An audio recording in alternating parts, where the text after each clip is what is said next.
Welcome back to Death Before Booze. Thank you so much for joining us this week. I'm going to give you a quick happy Thanksgiving because this comes out. Yay! Right? This is Thanksgiving week coming up? Yep. Yeah. This is Thanksgiving. We are here. I hope you eat all your turkey because that's like my favorite. Or at least the pumpkin pie because that's yummy too. Oh, yeah. No, that's good. Oh, wait. I'm Sam. I'm Jen. Hi, Jen. Hi, Sam. And this week, our topic is... Why are people this way? Yeah. So fun. Why are people this way?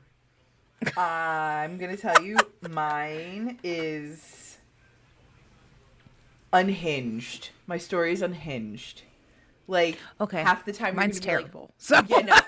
Mine is just like, what the absolute fuck is happening? I need that. Okay. Yeah, no. I'm excited. I'm ready. This is I'm ready. I'm able. Yeah. Maybe we should have switched who went first, but you know what? Who went first? We're just doing this. It's fine. It's going to be great. All right, are you ready? It's going to be great. I'm so ready. Okay, so I am covering Mary Toft, and she has also been called Queen of the Rabbits. I'm so intrigued right now. So Mary Toft was baptized February 12th, 1703. And in 1726, we're making a big jump here. She was like 24, 25-ish. You know, because when you're baptized and when you're born, like, we're in the 1700s. They have no fucking clue what they're doing. Yeah, they don't, yeah. And she lived in Surrey, so about 40 miles away from London proper. She married Joshua Toft. They had 3 kids. They're hanging out, having a great time. So Mary was described as a short, stocky woman of, quote, sullen temper. I love that for her. I mean, that sounds like me on my period, so I get it. And I mean, in 1703, I feel like every single fucking day you're just living your life on your period. You smell, you're dirty, you have chores, there's fucking kids. You don't have anything to really eat. Yeah, you have tons of kids for no reason. There's no television, no internet. Like, imagine having ADD in the 1700s. What do you obsess about? I don't get it. No. Anyway. So she was illiterate and impoverished. Her husband made clothes, but apparently not well. Like, his job was a clothier, and he sucked at it. So do your job. There was not a lot of work for him, which meant there was not a lot of money. And the Paris Review said, quote, on the infrequent occasion when life for the Tofts was not difficult, it was merely drab.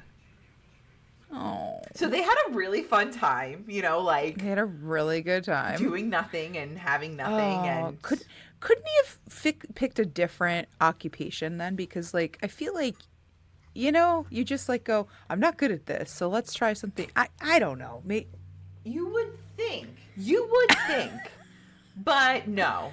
I'm going to keep making clothes very badly. I kind of just picture, like, he, like, would make a shirt and all the seams would be off. So, like, you know, one arm would be, like, up and then the buttons would never line. Like, it would always look like you misbuttoned your buttons and they're, like, all weird, like a Picasso shirt. It's like the thing in the Lorax. He made that thing and it could be like a scarf. You could get in it and you're like, what is it? I don't know.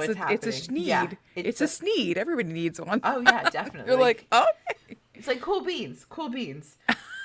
So in April of 1726, Mary's pregnant with her 4th child. While she's out weeding in her garden, she sees a rabbit, and she tries to catch said rabbit because they cannot afford to purchase a rabbit. So she's like, bitch, that's mine. You ever watch Heavyweights where they, like, go after the cow and they're like, ah! Like, that's what I'm picturing, this poor pregnant woman running through a field trying to catch a fucking bunny. But she doesn't catch him because, you know, she's pregnant and it's 1700 and it's a fucking rabbit. And from that moment on, she says the craving for rabbit hit so hard that that's all she could think about. Roasted rabbit, rabbit legs, rabbit stew, rabbit. Unfortunately, 4 months later, Mary goes into premature labor. And she starts passing clots and pieces of flesh, some say as big as an arm. So she's basically miscarrying, which is sad. But then on September 27th, which I don't think would have been full term for her, but would have been closer, Mary goes into labor again.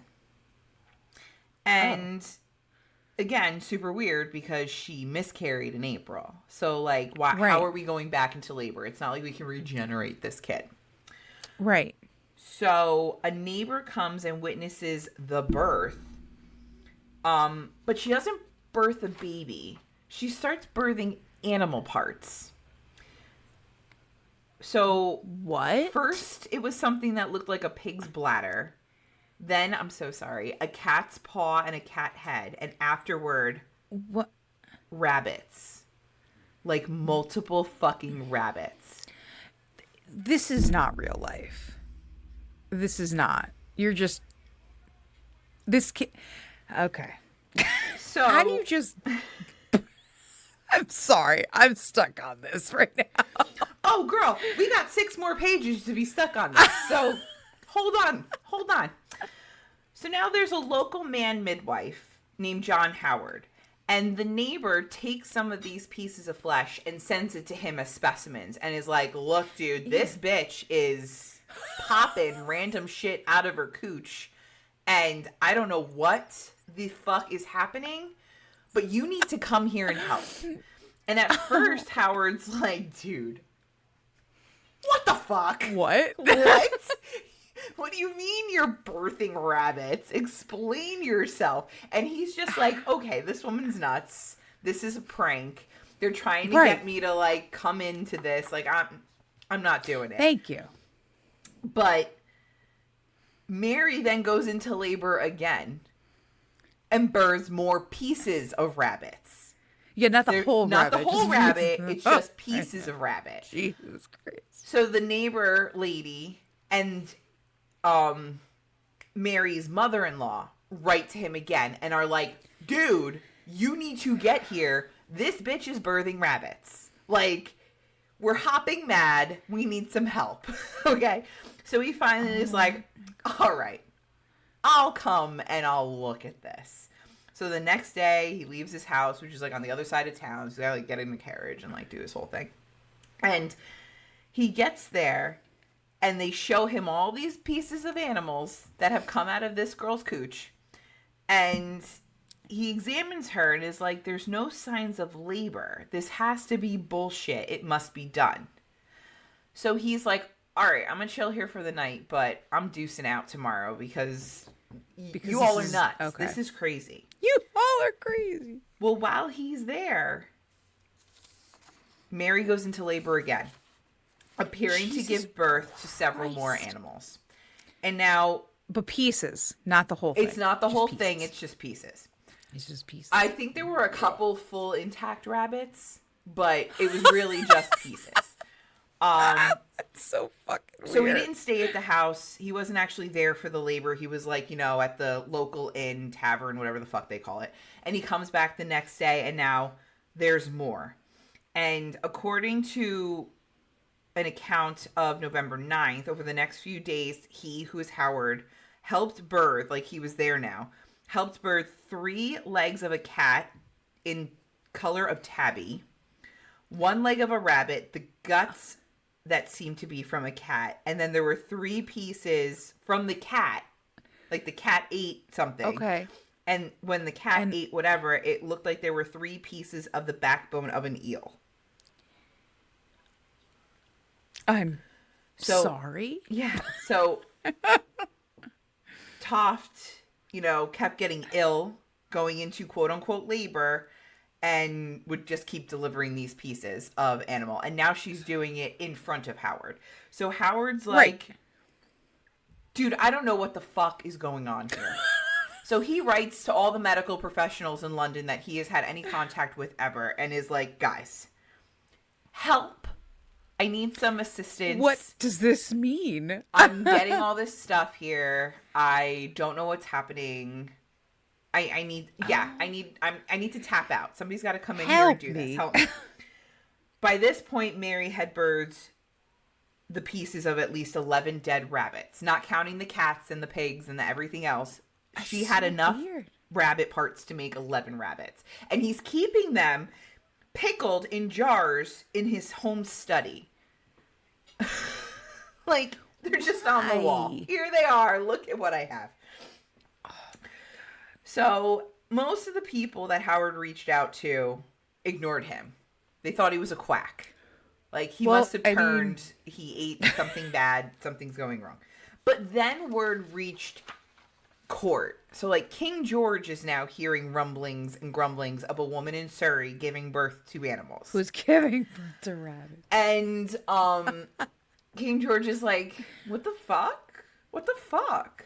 So, a member of court, Henry Davenant, is like, I'm gonna go check this out. You know, like, there's shit going... No, he's not a doctor. He has no medical, nothing. Go check this out. He kind of just is like, what is that? Like, somebody who's, like, into it. Like, you know how we are with, like, ghosts and stuff. We're like, oh, yeah, we're not professionals. We're not... But I'm going to look at this.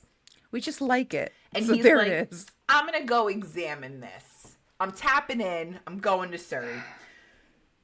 So he goes. He talks to Howard. He sees Mary go into labor. He sees the parts come out. And he is a believer. Well, I mean, he goes back to London. Right in he's front like, of you. Dude, let me tell you about this shit. Like, oh my God. So now King George is like, all right, we need to learn more. So he sends his personal doctor, and the doctor's name is, where is it? Nathaniel St. Andre, to look into the woman birthing rabbits. So now we're actually sending a medical professional from court. And to be quite honest, our buddy St. Andre, he's not really like a medical professional either. He started off just being like a socialite and then kind of took interest in medical stuff. And because King George and him spoke German together, like, King George really liked him.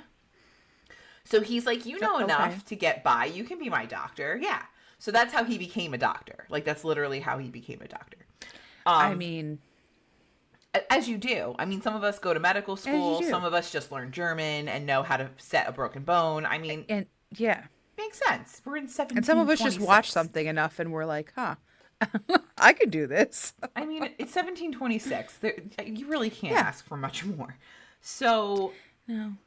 St. Andre and Samuel Molyneux, who is the secretary to the Prince of Wales, get sent to Surrey.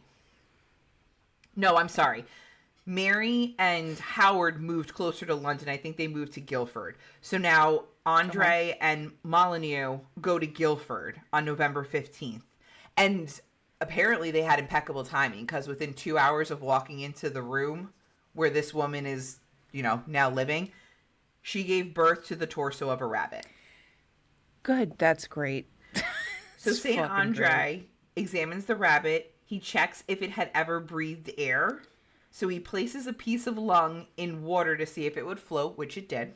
Very scientific. Okay. And then he performed a medical examination on Toft, and he concluded that the rabbits were being bred from Mary's fallopian tubes. I got nothing. I got nothing here. So this is a loose account. Like, St. Andre and Molyneux were there for quite a few births. Like, they hung out for a week or so. Mm-hmm. I mean, so a very loose account, like, because this St. Andre, he, like, wrote papers and books on this thing. It was, like, crazy. He says, before each birth, Mary's abdomen pulsated and quivered as though the animals were jumping or burrowing down from her fallopian tubes, searching for an escape. St. Andre concluded that the pressure of being expelled through the uterus accounted for the fact that the rabbits were born dead and in crushed pieces. He also noted that although she screamed in anguish during the final stage of each labor, Toft remained remarkably calm through the whole thing. She, quote, she'd laughed heartily with us. St. Andre himself helped birth some rabbit skin, followed a few minutes later by a rabbit's head, and some flesh resembling parts of a cat. I mean, what do you do other than laugh? Like, well, my favorite is that Howard, you know, he saw the shit come out, but he did an examination. It was like, your cervix isn't open, you're not effaced. Right. Like, I don't know where these parts are coming from. You know, like, what is happening? But St. Andre and Molyneux were like hook, line, and sinker. So was that Dante dude? That's not his name. Whatever the other. Who was just name. There for? Yeah. Who was just there to be like, hey, I want to see this help. girl's cooch produce a fucking rabbit leg. I'm coming up. So Molyneux is keeping the king in the loop. He's writing to him like, yo, shit's popping off. There's fucking rabbit parts. Like, this is real. And so the king is like, no fucking way. And he sends his surgeon. So this is a real doctor now. This is a person who has done some sort of medical training. His name is Syracuse Ayers. And Ayers found that Mary exhibited no signs of being pregnant. He noted that when she moved, she would keep her knees together, almost like she was trying to keep something from falling out of her. Ayers also noted that Howard, the original man midwife, was squirrely and suspicious. So Howard wouldn't let Ayers assist in the birthing process at all, claiming that Ayers had hurt Mary earlier during his examination to see if she was pregnant. So basically now it's like, wait, did Howard think Ayers was too smart and was going to catch on? Like, is Howard involved? Is this really a scam? Right. And they're all kind of like getting involved and like, this is the first human who's like, I don't love how this is going, and I think you're all fucking liars.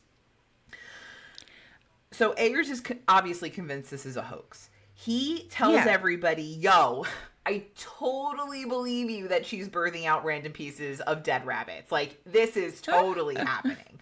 But, the king called me. He has a hangnail. I need to go back to court. I'm going to go tell him how real this is. This whole thing is so real. I'm going to go back and tell the king, you guys prepare to, like, he's probably going to want you guys back in court. So start thinking about moving a little bit closer. But I'm going to go ahead and I'm going to give him the deets. All of the real details.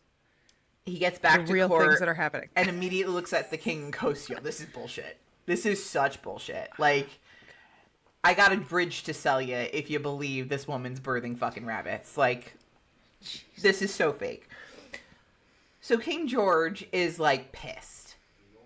And he's like, yeah, because bring back St. Andre, bring back Molyneux, and get this bitch to court. I want to see it. Like, I want to be there when this happens. I want to know what's going on. Get her here. Tell her she's going to get a royal pension. Fair. I'll take care of everything. Get her to London. It's fair. So now St. Andre knows something's up. He's like, that's not how this works. And he's banking on this discovery, like, making his star in court soar. Like, he's thinking, I'm going to bring this back to the king. He's going to be so impressed that I discovered this, even though he didn't. And he's like, I am going to be the best of the best in court, and I'm going to get all this favor. Well, he packs up a couple rabbits. He preemptively gets some affidavits from people who have seen this going on. But now the affidavits are from, like, Mary's husband, Joshua, the mother-in-law, Joshua's mom, the sister-in-law, Joshua's sister, the neighbor who originally called for Howard. So, like, the only one who's kind of outside the box is the neighbor. Mm-hmm. And then he gets Howard's affidavit. And it's kind of like all these people are the ones milling this story around. Right. So I don't think they had the effect that he wanted them to. So he gets back to court, and St. Andre takes everything and shows it to the king. And then he also publishes his account of the woman birthing rabbits. So now it's getting filtered through the populace of London. So London society is now learning this. So the higher up of London society are like, this sounds like bullshit. But the lower levels of society are like, this is fucking crazy. And this is all anybody can talk about. The story catches on like wildfire. Like, what the fuck? This woman's birthing rabbits. How does this happen? Holy shit, how many rabbits do you think she can birth? Now they're taking bets. This is like a whole thing.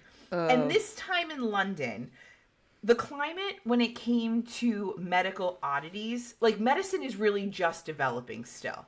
So medical oddities are something that people are drawn to. Stillborns. Like, women are selling their stillborn babies to be pickled so they can be put on display. You know, if you had conjoined twins, you would start putting them on display. Yeah. Like, this is the time where the oddities are prevalent. And people aren't exactly trusting of the scientific medical side. People are still kind of going with the lore of medicine. So there's one guy who, what was his name? John Mowbray. So he was a quote-unquote early woman's physician.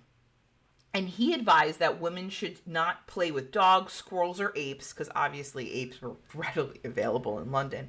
But you shouldn't play with animals because it could lead to the birth of vile creatures. Like, because your brain was focusing on an animal instead of the baby, it would then affect the birth, and that's where you would have medical anomalies during birth, and you would have your stillbirths. When really it probably was you weren't getting the correct, like, vitamins you need, nutrients. Stuff you need. There's fucking lead everywhere. Like, there's all these other influences, but because obstetrics and medicine aren't there yet, like, they're still holding on to their old world ways as this medical wave is trying to come through. Mm-hmm. So, again, there's a lot of shit going around. But all these other women who are selling their unfortunately stillborn babies or other medical anomalies that come out of them, Mary trumped them all. She was on the headline of every fucking newspaper. I mean, of course. I mean, yeah. So now there's a feud beginning to happen because Saint Andre is convinced that this is true. But like I said before, the higher up in society are like, there's no fucking way. So we're entering now Richard Manningham. And he is a colleague of Saint Andre who does have medical training in a sense. And he went out with Saint Andre to get Mary and bring her back to London with her family. And, she was getting her medical pension. They put her up in like a nice apartment. They were all good.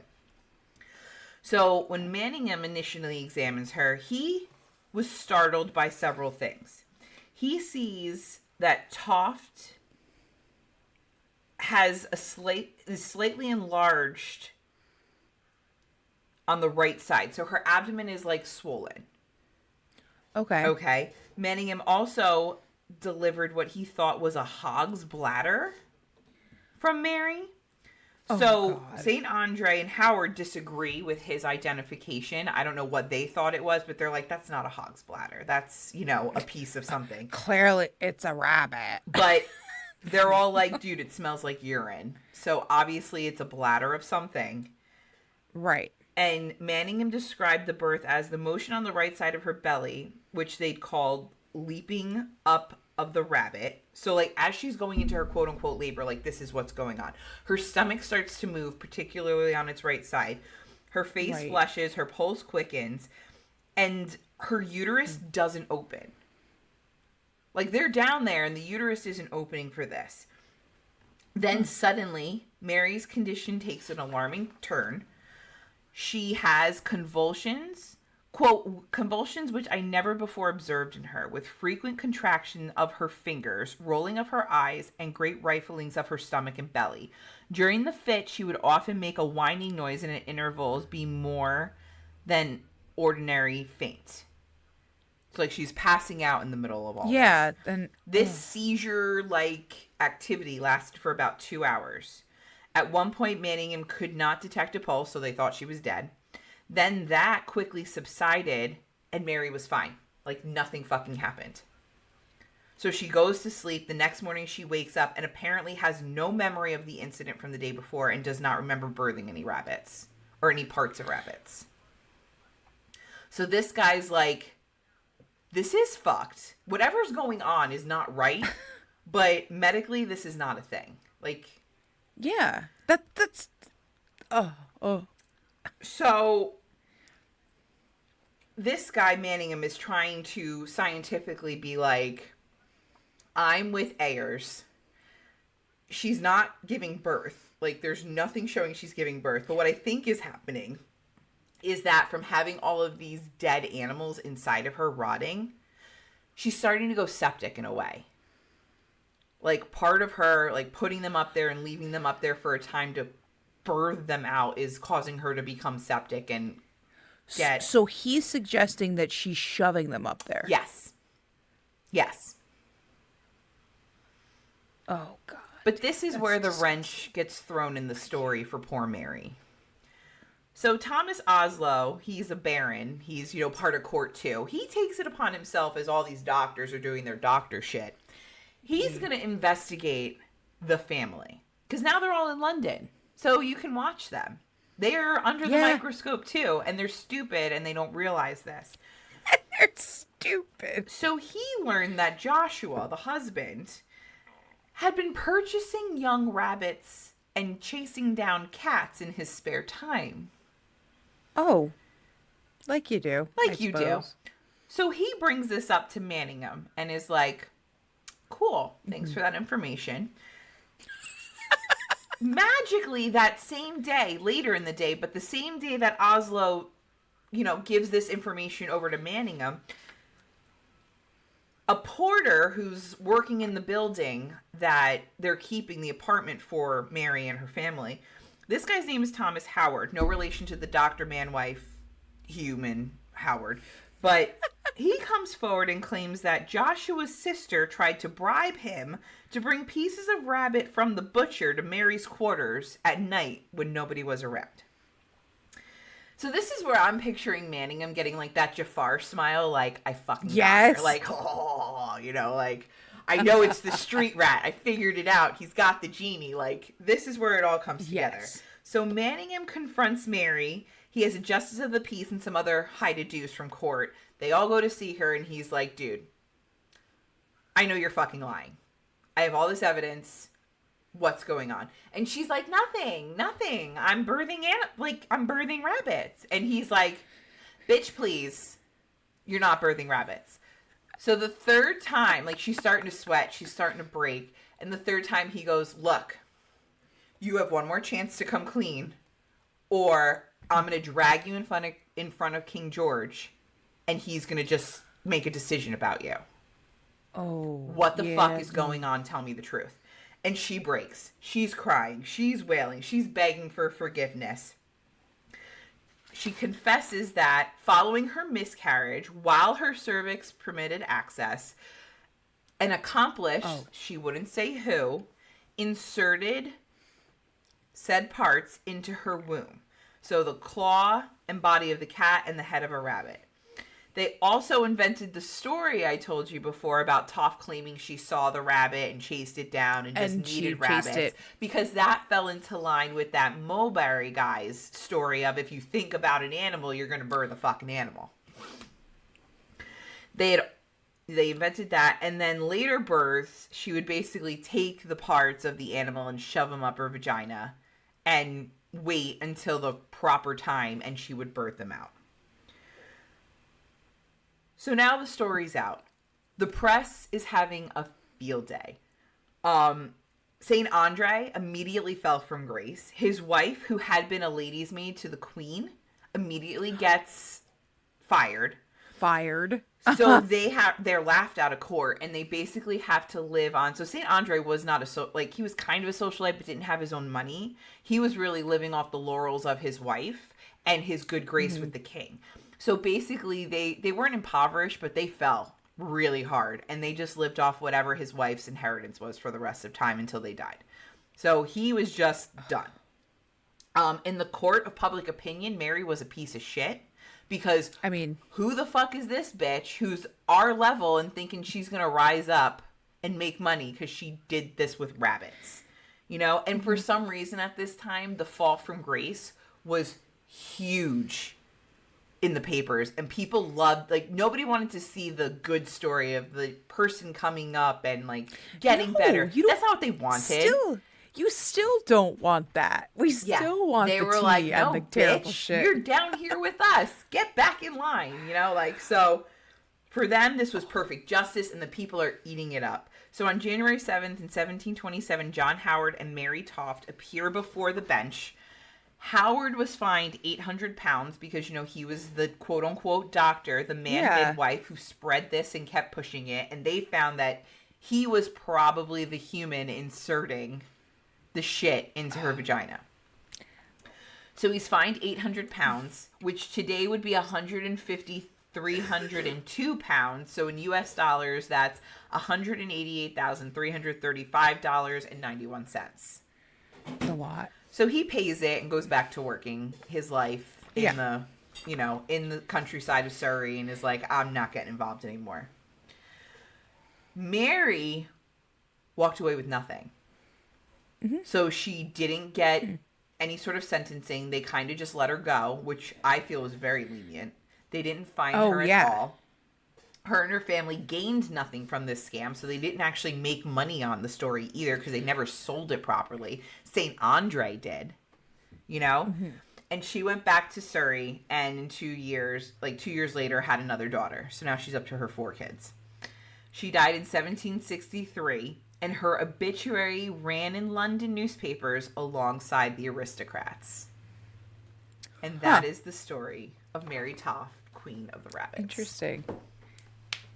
Oh, that's... it hurts. I can't... Okay. Ew. Just ew.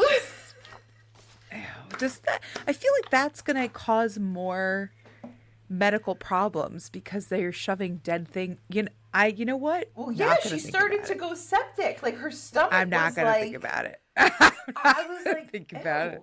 Yeah. So you know what? I think that's fair that they didn't do anything to her because she didn't have anything. Like, it's not like they gained anything. It's not like and they were poor. They didn't have anything to give. So I was kind of shocked at how much King George was involved with this because you got to figure 1726. Yeah, that's true. They were starting to cause problems. He's got shit to do. They're starting to cause problems here in America. Like, there's like, yeah, he's got shit to do. Rumblings. He's not... Like, shouldn't you be like worried about your continent? Who am I? Who the fuck am I? That was something. I mean, that is you know what? The definition of why are people this way. Like, I appreciate the story because I'm like, wow, that happened. All right. That was the thing. Yeah. Okay. So, because it is my job to make sure that the true crime comes out, I'm going to tell you a terrible story. I'm going to cry, aren't I? Okay, here you go. I have to preface this, and I feel like I always do this, but this case is so crazy with so many different things. So I really just took like the Cliff Notes version and you can look at all kinds of documentaries. There's one in particular that I watched in regard, like a docuseries. There's so many people involved. There's so many names that I'm like, I fucking can't. I actually have because Wikipedia has a map of like a family map. So I put that on. Okay. I put that. I didn't make one this time. Oh, I love when you make them on like your lines, college ruled paper with like little scribbles. I love and smiley it. Right? Faces. I love it. And then like like circles and like so. Did you do that next time if I have to... No, I forget which one. I didn't. No. I said Dudley. I did it for Dudleytown because there were so many freaking people that I was like, this person belongs to this person that died here. You're like, yep. And I'm like, right. Okay, this is cool. So we're talking about the case of Chad and Lori Daybell. Cool. Who are they? So Chad Daybell was born in 1968 to a Mormon family. So we already know this is heading this is not going to end well. Nope.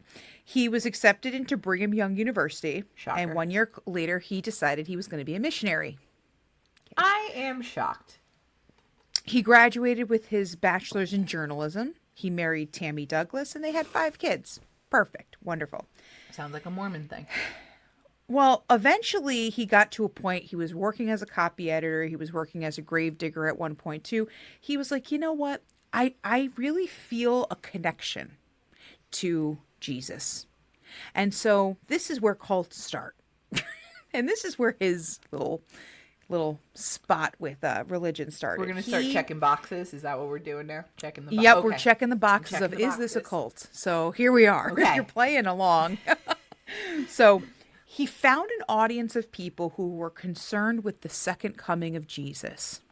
As you do. So he started to speak in some radical Mormon circles.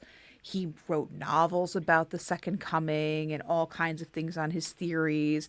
And people, again, ate it up. But his beliefs were very extreme. And he became hyper focused on the end of days, so the apocalypse type and this of has era. to be like in the 80s at least, right? Like he's got to be in his 20s. No, it is not.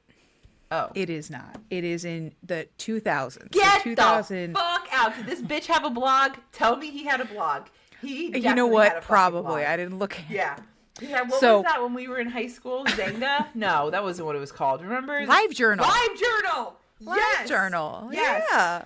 He definitely had one of those. And he put like Christian music behind it. Like yes, because you could do that eventually. Yes. Yep. Okay. So in 2010, 2011, okay, that's how recent this is. Oh he claimed he started to have visions of the world, of the end of the world occurring. Cool. So his thought was, he thought it was going to happen in 2020. We're going to get there because it clearly didn't happen. Well, it almost did. To some extent. Did. So in 2015, he claimed he started hearing voices that were telling him to relocate to Idaho. So he and his wife and his kids relocated because voices are telling me I got to do this. I got to be there. More fun, like Vegas. Like Vegas is fun. Why can't the voices in my head tell me I need to go to Vegas? Right? Or or somewhere else. Like Finland is nice. Like, oh, I have to go there. Yeah, I have to go somewhere. Nova Scotia is really fun. I like it there. Yeah, I would go there. Like, why do I have to go to Idaho? Even I don't want to go. People who live in Idaho probably don't want to go to Idaho. Sorry, Idaho, but.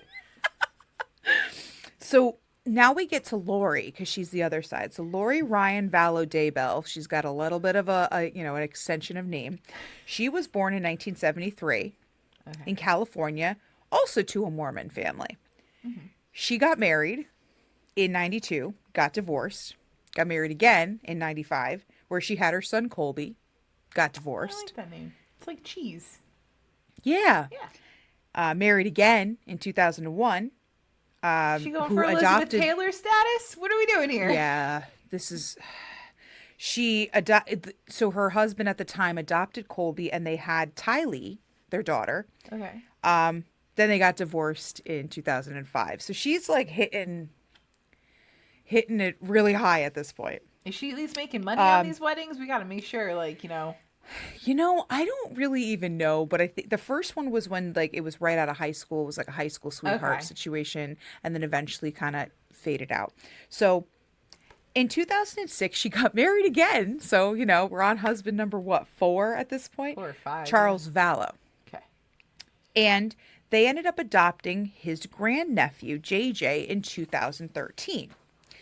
JJ's biological parents had substance abuse issues, and JJ was actually born with drugs in his system. Oh, no. So he was being cared for by the grandparents. But then Charles and Lori said, you know what, we want to adopt him. And it was great. He was diagnosed with autism. There were some issues, but you know what? He fit in really well. There are some beautiful pictures of him and Tylee together. It's wonderful because she was adorable too. Now in 2015, Lori started reading Mr. Daybell's books and his radical religion. So we know where this is heading. Oh, Mother God. Here we go. She met him at a convention. And when he met her, was like, we've been married in a past life. Oh, boy. Oh, boy. So the two of them started communicating, secretly. Eventually, they became involved in an affair. They appeared on a podcast together. And a religious group formed around Chad and his teachings. And they belonged to the Church of the Firstborn, where he was, of course, the leader. Again, check it off. He's the leader of the cult. There it is. So, we've made it. All right. Now, the beliefs of these churches, reincarnation. This is not accepted by the Church of Latter-day Saints. So the idea of reincarnation, of course, they were a little like, no, you can't be a part. Don't connect to us. Chad claimed he had lived... You can't sit with us. You can't sit with us. Don't mention us at all in here because we're not the same. We have our own flavor of crazy, and they are just not mixing. This is like coconut and fucking salt. We're not doing well here. He claimed he had lived 31 previous lives on different planets, and he and Lori lived 21 separate lives. 5 coincided with his own. So in 5 lives, they were married on different planets. I'm I'm getting confused.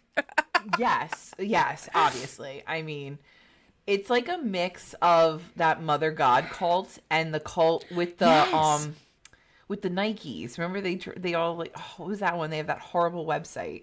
I forget. But yes, but I know what you're talking about because it is like that. You're like this screams cult right out of the gate. This is like it's like a mixture of a couple that I can like. They're just sprinkling it in there.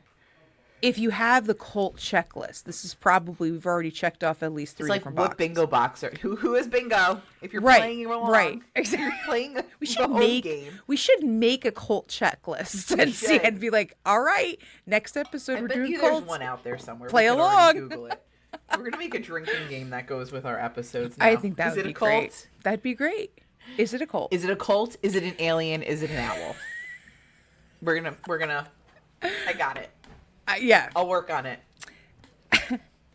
Melanie Gibb, a friend of Lori's, suggested to the two of them, listen, you're clearly having an affair. Why not just divorce your spouses? But they said they couldn't because they were sealed due to previous marriages. I don't know. I don't know what it means. I don't fucking care. It was just there it is. This bitch is on fucking wedding 17. Like, why does she care now? Well, because it's sealed. I don't know. It's a sealed thing. I don't know. Did they like put duct tape on it and they don't want to rip the poster now? Like, I don't understand. I don't know. Okay. So Lori said it wasn't allowed also because of information they were receiving. So she's from the other side of the veil. She's getting information now too? Yeah. Wow. From the other side of the veil, she's getting information. I bet it's because they had sex, and now magically his spunk made her now like, be able to hear things. Now she can see the past lives and all. If only it really so worked Chad characterized people as either light or dark, depending on their affiliation with Jesus or Satan. So dark people were possessed by evil spirits. Oh, what? Here we go. That's you and me. Okay, we're in. Let's go. And the group joined in casting ceremonies where they would try to cast away evil spirits through prayer and scripture. So that's the white people, the light people, right? The light people, would the cast people who away are very associated us. with Jesus. They'd be like, cast away the evil in us. So it's like it's like my cousin or what is it? Cousin Nikki, little Nikki. Bring out the good. Bring out the good. You know, I'm good. I'll keep my evil. Yeah. Keeps me warm at night. Now, some people who were possessed sometimes became, as they said, quote, zombies. And the only way to save them was to banish them or to kill them because they can't be saved. They're too far gone. Oh, boy. This is going to be foreshadowing for later. So we're just going to plant that seed right there. I hate it. So, apparently Chad and Lori scored people on a vibration scale. If people had enough vibrations, they could possess special powers. Okay, so is this like the rose versus the bullet vibrators or like... No, I don't know. It's just I don't know how they just look at some. It's like an aura. I'm gonna make that scale except to vibrators. How good are you on the vibrator scale? They believed in teleportation and dark and light portals. Chad believed he could create supernatural portals, which he used to interact spiritually with Lori, and they could travel to other realms. Check another box. Fucking crazy. Here we go. I am missing out. Damn. So, Chad predicted the world would end July 22nd, 2020. Okay. And it was he and Lori's job to lead the 144,000 people who would survive. So not everybody's surviving, just that amount. And it was their job. So was there 144,000 followers for them? Is that why that's the number? Why is it 144? He probably saw it in a vision or something that it was that particular number. Okay. It's a nice round number. It's a nice even number. It's not. It's 144. Yeah. We couldn't hit 145. But 44 is an even number. So I don't know. 140, 150, 145. Like 144. Measures like 144, 121. Like. Yes, Like, and that's the whole thing. I was like, they could have had a very specific number, but it was just this one. Okay. Okay, so basically the billions of people are not surviving, just this amount. And it was their job to get them prepared for the end of the world. Cool. So, cool. February 2019. Lori tells her husband Charles she doesn't care about him or JJ or Tylee, and she vanishes for 58 days. Just, okay. 58 days. Okay. Yes. The same month he files for divorce, he also cites threats on his life, theft of his car, and theft from money of their joint account. He filed that Lori told him he was possessed by a dark spirit named Ned Schneider. And her job was to carry out the work of God. And if he got in her way, but that's her like new beau, so it's not really helping. Yeah. And he got in her way. If he got in her way, she'd kill him. So he was reporting all of this to the police, being like, "Hey, I'm fucking terrified for my life because she's fucking off the rocker right now." So, yeah, I get it. Due to his fears, he actually changed his life insurance beneficiary to his sister, not Lori, because he's like, if something were to happen to me, I don't want her to get shit. So, Arizona police detectives received text messages between Chad, Lori, and her brother Alex, who's going to play a big role, where they referred to Charles as Ned and how he had become a zombie, and they repeatedly joined in prayer to pray for his demise. Through text message? Oh my God! Wait a minute. Text message. So we're texting how much we want this human to die because he's a zombie. Because he's too far gone. We can't save him. We can't save his soul. It's just convenient that it's her husband. I would say so. It's not like we could just divorce him and be like, all right, it's over. We have to now obsess over him. No, it's just very convenient. Wow. So now we have to. Yes. Yeah. Mm-hmm. So Charles found out that, of course, Lori and Chad were having an affair. He went to Tammy, who is Chad's wife. Tammy didn't seem to understand, especially because Chad was a little bit, or Charles was a little bit off. I don't know. He was emailing, but it seemed like he was crazy in his emails because he was like, "They're fucking nuts. They think this," and the wife was like, "Okay, I don't know what to. Yeah, like I don't know what to think about this." So okay. So a couple months later, so July 2019, Charles went to pick up JJ from Lori's house. Alex, her brother, was there. An altercation occurred, and Alex ended up shooting and killing Charles, claiming self-defense. Fuck off. Okay. Alex said he confronted Charles because of the abuse of Lori, and he shot him after being struck with a baseball bat. So the baseball bat wasn't enough? Yeah. No, wait. I'm sorry. Charles went to hit Alex. him. Okay, I'm back. Because of the confrontation. Okay, it whatever. Yep. So then before his death, though, Charles' attorneys said, we got notification that he's worried about the kids. Like JJ and Tylee are still in the house because Colby is older. So he's elsewhere. He has his own life going on. But these two are still minors and they're still in the house. I'm worried about them. Okay. There was an incident that happened in between here with Lori's niece's husband. Because I guess Lori assumed he was a dark spirit. He was trying to tell her, hey, you're fucking crazy. So incidents happened there. I didn't go into that because that's fucking nuts. Because there's a whole other. Sounds like it would be a great time with this family. So, August, Lori decides she's going to relocate her kids to Idaho. Just so happens to be where Chad and his family are. I mean, wow, I am so surprised. Her neighbors noticed his behavior was more erratic because Lori left him outside for like extended periods of time. This is a child and he has mental disorders and needs, and she just let him out like a dog to play in the yard. And they're like, okay, then. Was there at least like a fence? Like, is the child? That's the thing. Like, okay, so they're like walk off. Like, what if he wanders? Exactly. Like this. So whatever. Oh boy. Now, September 8th, the family had gone to Yellowstone National Park. Oh, fun. And Tylee was with her family. However, after that time, she wasn't seen because she wasn't enrolled in school. Okay, but what? Even though like she came back Lori from said Yellowstone. she was. She came back from Yellowstone. Yes, okay. She came back, but after that time, nobody really saw her. I got scared they put her in a geyser.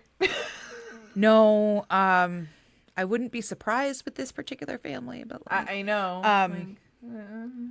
JJ also wasn't seen after a certain amount of time because the school continued to call her about, extended absences and all that stuff. And then September 23rd, she told the school, I'm going to be homeschooling him. Okay. So in September is the time when both her daughter and her adopted son aren't seen really anymore. Cool. Lori says they're all good and well, but everybody else is like, oh, it's kind of weird. She's like, well, I'm homeschooling them. So like. So you don't go to the supermarket? You don't go to the Apparently movies? Not. You don't go for Apparently fucking not. walk? Nope. You don't put them outside and just let them free range? I have free range children. We homeschool. It's fine. They like The Rock, okay? Leave them alone. Colby started to get a little weirded out because in October, he started to receive Venmo payments from Kylie. He texted her. She texted back, she's too busy. I can't call you. And then he would call her, no answer. And then finally she stopped responding altogether. So to him, he was like, something's not right. Because one, why is my younger sister sending me money? Briggs agrees. Two, why is she not answering my text message? And when she does, she's like, I'm too busy. Sorry. I mean, it's thanks weird. for the money, but that's fucked up. Like, that's weird. Right. And it's just odd. Chad and Lori were convinced Tylee and JJ were possessed. Oh, no. And had become zombies. Oh, no. They're kids. So, yes. So, but they were possessed by the dark side. It couldn't be they were just into Roblox and didn't want to deal with your fucking bullshit. Right? That you guys are fucking crazy and they don't want to talk about Fortnite and I don't want to like do this weird shit with you. I want to be my Disney princesses and play my Roblox and go the fuck away. Tylee was also around the time she was 16, so she's not like a baby, but she's still a minor. Oh my god, so and she's 16. Yeah. Of course she's like, dude, you're fucking weird. Even if you were the most normal parents in the world, she's gonna be like, ew, mom, you're weird. Like, exactly. So, Tammy, after this, all this is going on, around the same time, Tammy, Chad's wife, was found dead in the house. No. Apparently, she was a zombie. Of natural causes. Nope. Don't believe that. She had a cold and she died in her sleep, Chad said. No, don't believe that. Her body was not autopsied because Chad refused, and the coroner was like, "Okay." Now later, that's also like a Mormon thing, isn't it? Like they're not allowed to do autopsies. But they're not a Mormon anymore. Like, they're aliens or something. No, they're different. they're not Mormon. They're something different. I don't know. The Mormons said, they're right aliens. The fuck off. We don't claim you. Yeah, they're like, we go with the polygamist before we'd go with you, bro. Right. Like, that's where we're at. Oh my god. Big love, here we come. You know what? I think that is one of those things where maybe, I don't know, but the fact that he was like, no, absolutely not. The coroner was like, okay, cool. Later, her body was exhumed. And once we get to like the end, her body was later exhumed to find out she had been strangled. So this isn't a normal death. Okay. Chad says it's normal. She had a cold. She died in her sleep. As okay. You do. Like sometimes it happens. Like sometimes, but not here, especially with the strangle. Like no. Investigators later found text messages between Chad and Lori claiming Tammy was in, quote, limbo and possessed by a spirit. At one point, they told followers she too had become a zombie. Yo, I want to pick and choose who these zombies are because I have a couple on my list. Right. It just so happens that these zombies are people who are extremely close to them and people who possibly are getting in their way of something. That's what it feels like. So, feels like a lot like that. Hit the nail on the head if you ask me. November. So after, again, the two kids haven't really been seen since September. The wife dies. This is all happening November. like a very short period. A 3-month span. Yeah. So the kids haven't been seen since September. The wife dies between September, October. November, Chad and Lori got married in Hawaii. Come on. Of course. They just were like, heck yeah. So 2 weeks after Tammy's death and 2 months after Tylee and JJ haven't been seen. So again, it's very close together. But they were like, fuck it. Let's go to Hawaii. Let's get married. Let's just do something crazy. Do you want to say crazy?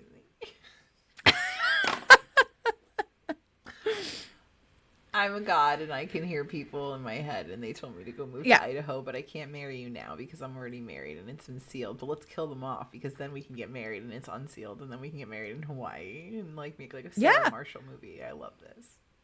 This is right. It is like a fucking. This is on the cult bingo card, right? Yeah, I'm gonna add that. To it's gotta be. It's gotta be. Bingo. It's gotta be. Yep. Lori's home, November, like towards the end of November. Police decided after a while because the grandmother of JJ called and said, "Could you do a welfare check on our grandkids because we haven't heard from them, fucking Lori and Chad or wherever the fuck they are." So they came to the house. When they asked, Lori said, "Oh no, they're staying with my friend Melanie in Arizona." Well, the police said, "Hey, Melanie, do you have the kids?" And she's like, "I don't know what you're talking about. I haven't seen the kids in several months." What's a kid? Okay. All right. So they went for a search warrant. However, Lori and Chad had already left again for Hawaii and didn't come back until January. So they were kind of like avoiding all of this. They had the search warrant, whatever. But it just kind of, all right. In December is when finally JJ and Tylee were officially reported as missing because, hey, mom says they're with this person says they're not. There are no kids. We don't fucking know what's going on.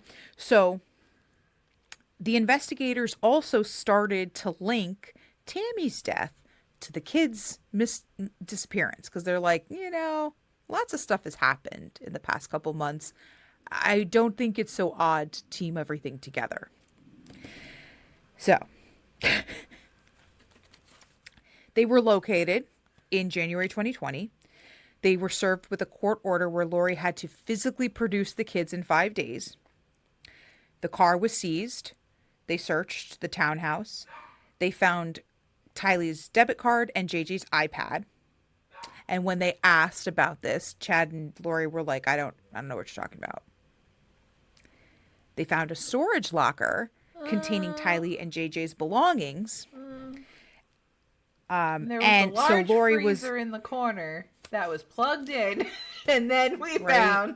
That's kind of where it's So Lori was arrested and brought back to Idaho then because she faced charges of desertion and non-supportive dependent children and 3 misdemeanors. Because where are your fucking kids? We're finding all their shit. You're not giving us any information. What the fuck? Okay. Chad went back to Idaho and he tried to convince a friend to put their house up for bail to help Lori because Jesus had given him this idea. It's not an important detail, but it made me laugh really hard. Jesus doesn't give a fuck about your house. He really needs my wife out of jail. The wife who's in jail because we can't find her fucking kids. That's what Jesus is worrying about right now. He really wants you to put the house up. There are people in poverty. There are lepers all over the world. There are people dying of COVID, right? This is 2020. Yeah. COVID is happening. But he doesn't give a fuck about any of that. The only thing Jesus wants is your house for her bail. Okay. For her bail. Yeah, that's what we on my priority list for 2020, that definitely was there. That was definitely there. Yep. Mm-hmm. Got it. No problem. I'm in. Totally tracks. Unfortunately, in June, they searched the yard. No. And there were remains found. Talk about free range near the Daybell family, near the area where they called their pet cemetery. What? So there were human remains found there. they have a pet cemetery in their yard, but there were human remains found there. Oh, okay. So Spot, the hamster, the goldfish, the 16-year-old daughter. Like, what is going on? They all belong in this. Oh my God. So Chad immediately called Lori to warn her about this. She's in prison. That's a recorded line, you dumbass. Yep. Okay. How many times have we done these things where we're like, why would you do these things on a recorded line? Lori, you're not going to believe this. They found the pet cemetery. You cannot, yo. Girl, let me tell you what just happened. You got to pretend you don't know anything. Like, you got to, like, Yo. So. What's a pet cemetery? Play that game. So he was brought in and arrested because of obstruction and concealment of evidence because, like, bro. So the next day, the remains were confirmed. It was JJ and Tylee. Tylee's body was burned and her hands were cut off. JJ's body was wrapped in plastic and it looked like he had been buried with great care. However, he was asphyxiated with a plastic bag and duct tape. So it seemed like the boy had a little bit different, you know? So wait, I'm sorry. I'm so sorry. This is a very bad question. Did they find her hands? I don't know. I'm assuming I would assume that they would have cut them off trying to stop you from being able to identify the body. Like, that would be my thought process here. If you're burning it and taking away that. Really know. Because what happened was, well, her cause of death obviously was homicide, but they weren't sure what type, what, because her bones were fractured in so many places, which to the coroner suggested that someone had tried to dismember her. So they were like, it's too hard. Yeah, it's not like fucking a Looney Tune cartoon where you can just, like, you know, it's... I don't like that. I just got nauseous. So her DNA was found on the pickaxe and the shovel. Alex, Lori's brother's DNA was found on it, and Lori's hair was found on the duct tape. So let's put all the pieces together. It's 2020. You've never watched a fucking episode of Forensic Files? Right? So Chad, at this point, was excommunicated from the Church of Jesus Christ of Latter-day Saints. Wait, they had him in still? Apparently, because his religious teachings were so bad, and the fact that he was tied to this, they were like, you know what? Okay. I figured he would have been kicked out a long fuck time ago. You would think so, but I think that, like, he's kind of doing his own thing. So they're like, okay, you can't come in here and spout your reincarnation shit. But now they're like, oh, go fuck yourself. You're like, this is not okay. So prosecutors in July, obviously, they added to Lori's sentence obstruction and concealment of evidence. Chad and Lori in May of 2022. So clearly the world didn't end in 2020, but they were both kind of getting booked doing their, got arrested thing. They were both indicted on charges of conspiracy to commit first-degree murder for the deaths of Tylee, JJ, and Tammy. Okay. And grand theft by deception regarding their children. So the world didn't end in July 2020 like he expected it to. What? I know we're surprised. What? But can't believe that. So holy shit. Now, these are some things from the trial. Lori's trial was fucking crazy because the Idaho criminal case was paused because they decided she was not competent to stand trial. Oh, is it because of the voices? I mean, I get it. Something like that. Yeah. And so she was committed to the health welfare department. She was declared competent 10 months later. Got her on the happy She didn't meds. testify on her behalf. Cool. Her lawyers did not call any witnesses. So they're doing a great job. However, 60 were called to testify against her. Wow. The evidence was showing all signs pointed to Alex being the one who caused the deaths, but they argued Lori had groomed and manipulated her brother into believing all of this crazy shit that she was such a dark spirit, whatever. Okay. Even Lori's oldest son, Colby, testified against her, recalling that my sister stopped texting me. She stopped answering calls. I stopped hearing from her. And I did start to, my mom's fucking crazy. And I told her, like, what the fuck's going on? And she never answered. Oh, my God. So, May 2023, Lori was found guilty and sentenced to consecutive life sentences without parole for the murder of JJ, Tylee, and conspiracy murder charge of Tammy, plus fines and all of that restitution charges for grand theft. Okay. In 2023, Arizona charged Lori in the fatal shooting of her fourth husband, Charles. What? Okay. And the attempted murder of her niece's husband. Okay. Because at the time, again, I didn't go into him very much, but like, yeah. So he was shot and killed, but she was in there for attempted murder. Okay. A status conference was held November 6th to discuss her mental competency, which would likely delay her murder conspiracy trial. The judge said she was diagnosed with personality disorder and religiosity in the first trial, which is why for this, on her team asked to grant Rule 11, where you require a psych exam before the trial. Imagine if that was like a thing during the Puritan era, like with the witch trials, like hyper religiosity. I was like, I didn't know that. Okay, that was a thing. Okay. So these public attorneys have since withdrawn from her case because she's already convicted of the crimes in Idaho, but now we're continuing with the crimes in Arizona. So her attorneys were like, we're not dealing with this because fuck this lady. We're good. So this is why the new defenders are asking for the motion to be removed. And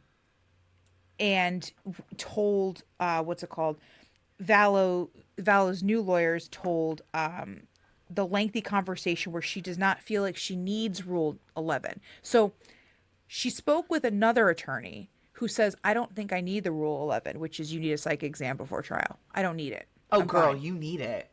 Oh, girl, you need it. That's fine. So her trial is still continuing in that case. Okay.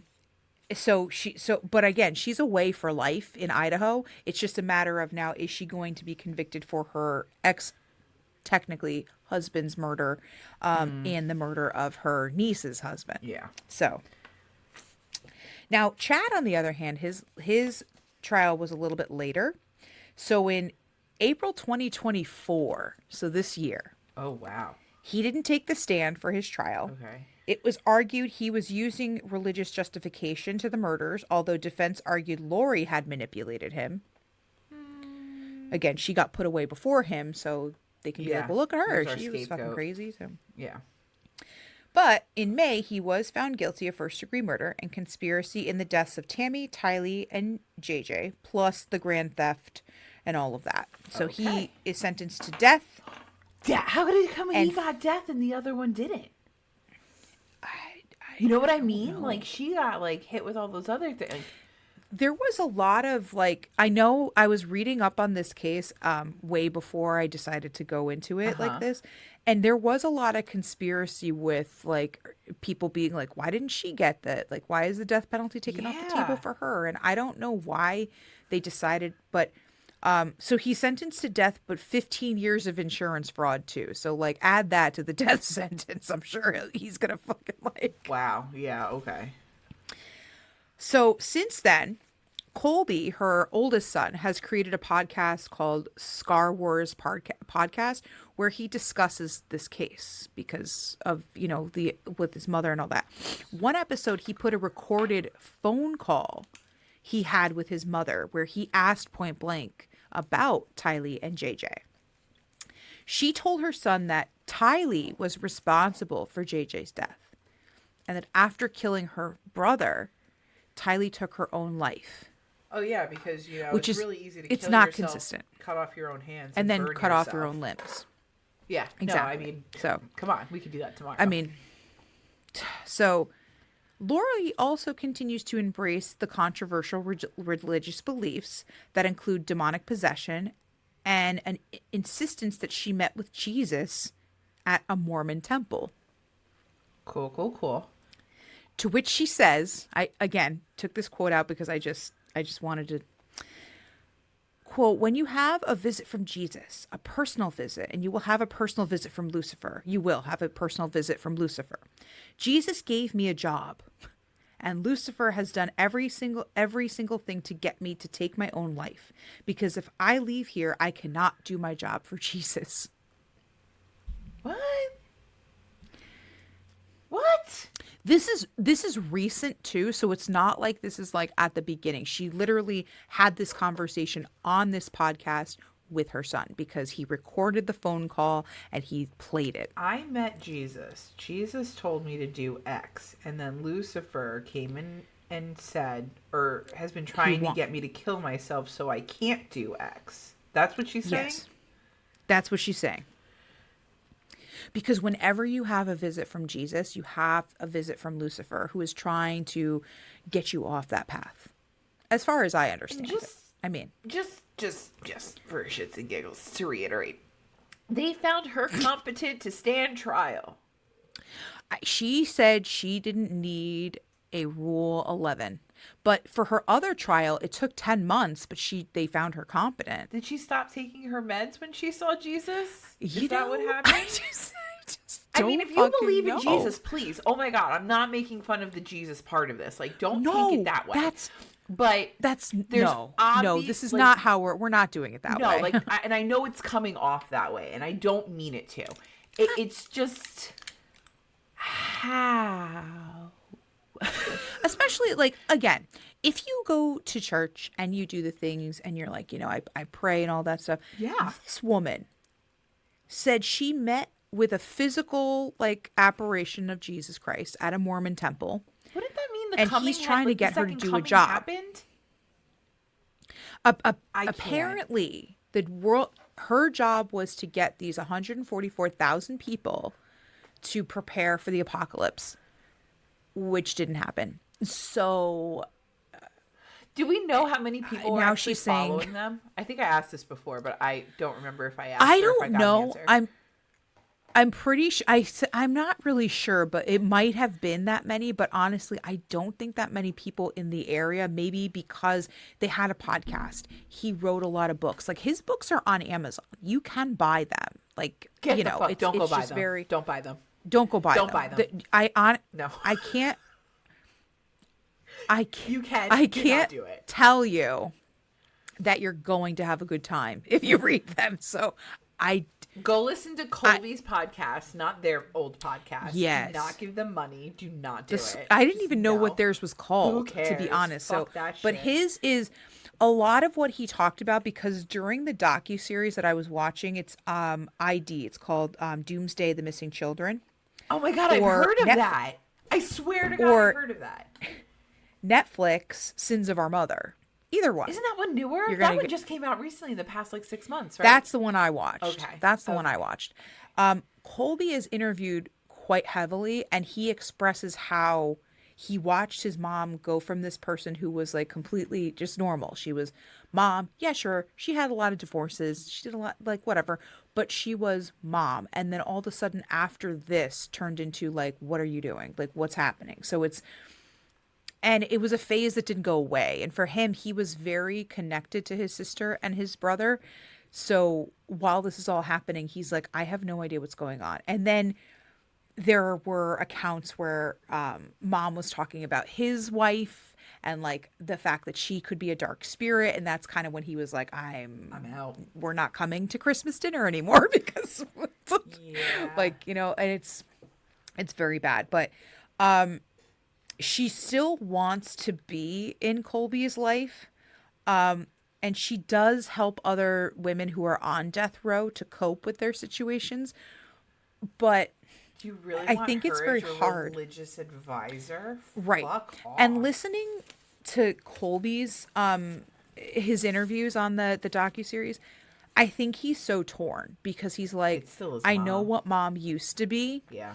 But that's not what she is, and she killed my siblings. But but she denies that. She says it was your sister. Your sister did it. I didn't want to, she killed him because she was a zombie, and they're on the, the dark leveling and stuff. It's out of fucking control. So these people are in jail. Whether Lori gets convicted in another state is another continuing saga. But yeah, so this is I wonder please, why Arizona please don't. is like, I know you want to like quote unquote close a case, but it's pretty obvious what it is. So I wonder why they're like putting tax dollars to this. Right. It's like one of those like, part of me definitely understands that you want to close the case and give closure to those who have been harmed by these things. Those two people, but who were dead in there. 110% is obvious that this is what's like. She will be convicted. She will be like It's just she also, in some articles that I've been reading, she does plan to represent herself. Get the so fuck that's gonna go here. really well. That's gonna go really well. We're shooting on all cylinders here. Okay. So well, I agree. Let's see how this plays out because this is going to be a circus. Let's see how this train wreck goes. In about a year, we'll have an update episode.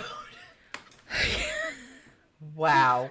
Yes. That was. You know what? Sorry. I'm so like I didn't even think of doing a cult. I'm so glad you did. Like that. I didn't even when we heard this topic. Like I didn't even think cult. But I'm so glad that you did it. Like that was amazing.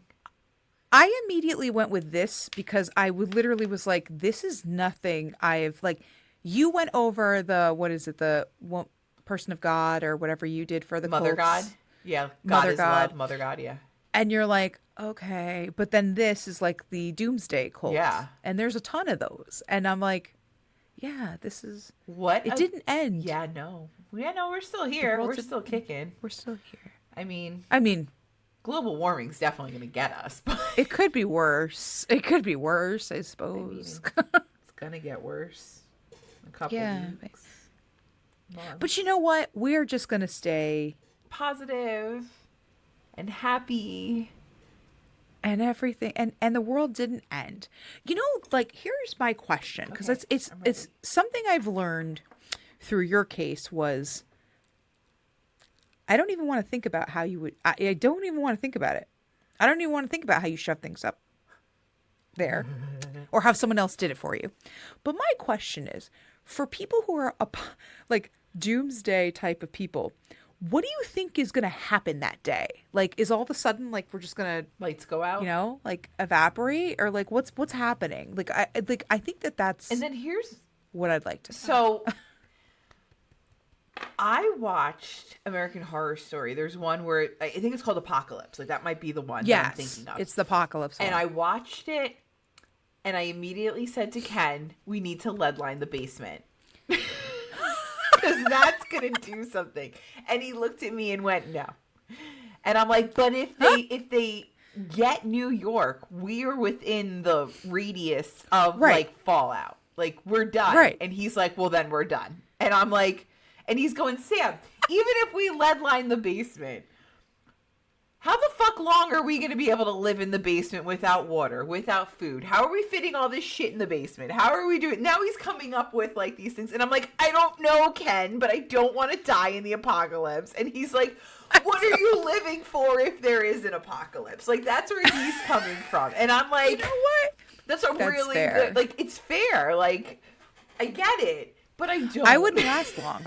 I know I wouldn't last long because I'd be like... There was a zombie thing that broke out in Florida. Like, we were looking at one of those maps where it's like, how long would it take to get up to Connecticut? And it's only like a couple of days. Like, honestly. Yeah. And he's like, what are you going to do? And I'm like, I don't know. Curl up in a little ball and cry. Like, I'm not making it. I am not Jason Statham. No. I am not Denzel Washington. I am just going to die. Like, I can't even cut wood. Like, I would be dead.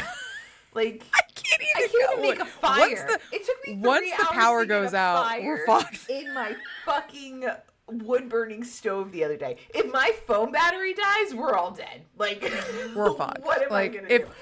Once the electricity goes, that's the end. Like, nope. And I'm not going to let you burn my books. Like, I don't care how cold I am. Like, you are not burning my books. Maybe my cookbooks. But then how would I know what recipes I want to do over the fire? But how am I cooking over the fire? I need an oven. Like, yeah, no, I'm just going to die. I'm just going to die.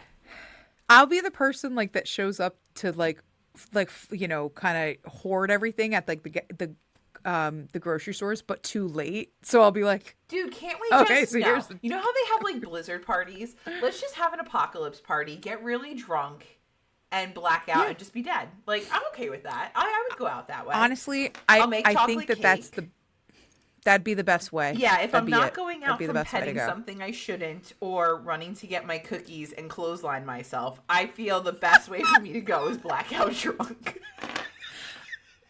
I'm with you. Okay. I'm with you. This is good. Because after a while, we drink enough and then we're like, you know what? Let's just take some alcohol poisoning would be a lot easier than the rest of it. So I got a full bar. Even if we have to break into the gin that I hate, I mean, the tequila will kill the flavor. It'll be fine. It'll be fine. Oh my God. Oh boy. Well, thanks so much for joining us. We've all learned quite a bit today. Yeah. Let us know what your apocalypse plan is, because obviously ours sucks. I can't line my basement, and I'm just gonna get alcohol poisoning. Or what your bingo card looks like for. Dude, I really think I'm gonna make a bingo. We gotta make a bingo card or like a checklist.